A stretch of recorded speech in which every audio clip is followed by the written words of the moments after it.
ಕರ್ನಾಟಕ ಯಾರ ಭದ್ರಕೋಟೆ ಅಂತ ಇಂಪಾರ್ಟೆಂಟ್ ಅಲ್ಲ. ಒಟ್ನಲ್ಲಿ ಸ್ಪರ್ಧೆ ಮಾಡ್ತೀವಿ, ಅಖಾಡಕ್ಕೆ ಇಳಿದಿದ್ದೀವಿ, ಗೆಲ್ತೀವಿ. ಕರ್ನಾಟಕ ಯಾರ ಭದ್ರಕೋಟೆ ಅದು ಇಂಪಾರ್ಟೆಂಟ್ ಅಲ್ಲ. ಇಲ್ಲಿ ಒಟ್ನಲ್ಲಿ ಸ್ಪರ್ಧೆ ಮಾಡ್ತೀವಿ, ಅಖಾಡಕ್ಕೆ ಇಳಿದಿದ್ದೀವಿ, ಗೆದ್ದೇ ಗೆಲ್ತೀವಿ.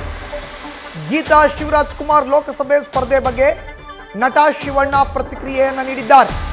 ರಾಜಕೀಯದಲ್ಲಿ ಟ್ರೆಂಡ್ ಇಲ್ಲ, ಎಲ್ಲ ಅಭಿಮಾನಿಗಳ ಟ್ರೆಂಡ್.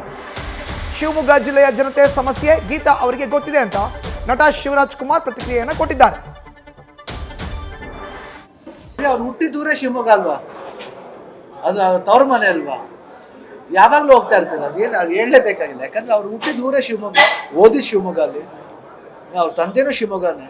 ಸೊ ತವ್ರವ್ರಿಗೆ ಇವಾಗ ಬರ್ಬೇಕು ಆಗ ಬರ್ಬೇಕಂತ ಏನಿಲ್ಲ, ಬರ್ತಾ ಇರ್ತಾರೆ. ಯಾಕೆ ಗೊತ್ತಿಲ್ಲ? ಖಂಡಿತ ಗೊತ್ತ. ಅವ್ರ ತಂದೆಯವರು ಪಾಲಿಟಿಕ್ಸ್ ಇದ್ದವರು, ಮಧು ಅವರು ಪಾಲಿಟಿಕ್ಸ್ ಇದ್ದವರು. ಸೊ ಅದರಿಂದ ಖಂಡಿತ ಗೊತ್ತಿರುತ್ತೆ.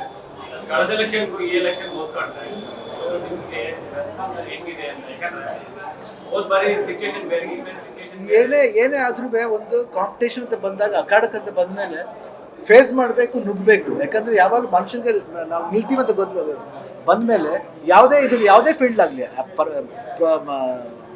ಆಕ್ಟಿಂಗ್ ಪ್ರೊಫೆಷನ್ ಇರ್ಬೋದು, ಇಲ್ಲ ಸ್ಪೋರ್ಟ್ಸ್ ಇರ್ಬೋದು, ಏನೇ ಮನುಷ್ಯ ಗೆಲ್ಲಕ್ಕೆ ಹೋಗೋದು,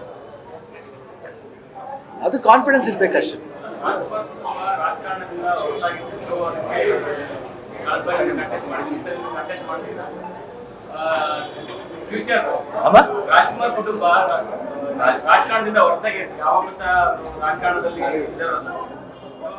ಹೊರತಾಗಿ ಇದಾರೆ ಅಂದ್ರೆ ಅವ್ರು ಅಪ್ಪಾಜಿ ಮನೆಗೆ ಬರ್ತಿದ್ರು, ಯಾರೇ ಆಗ್ಲಿ ಬರ್ತಾ ಇದ್ರು ಅಪ್ಪಾಜಿ ಮನೆಗೆ.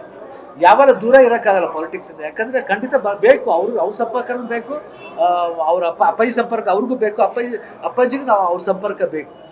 ಅವಾಗ ಜೀವನ ನಡೆಯೋದು.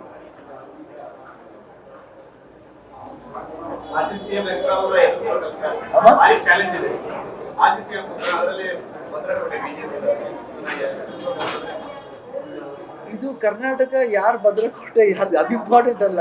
ಒಟ್ಟಲ್ಲಿ ಕಾಂಪಿಟೇಷನ್ ಮಾಡ್ತಾ ಇದ್ವಿ, ಒಟ್ಟಲ್ಲಿ ಅಖಾಡಕ್ಕೆ ಇಳಿದಿದ್ದೀವಿ, ಬರ್ತೀವಿ, ವಿನ್ ಮಾಡ್ತೀವಿ, ಅದೇ ಒಂದು ಪಾತ್ರ. ನ್ಯೂಸ್ ಫಸ್ಟ್ ನಿರ್ಭೀತಿಯಿಂದ ನಿಮ್ಮ ಪರವಾಗಿ.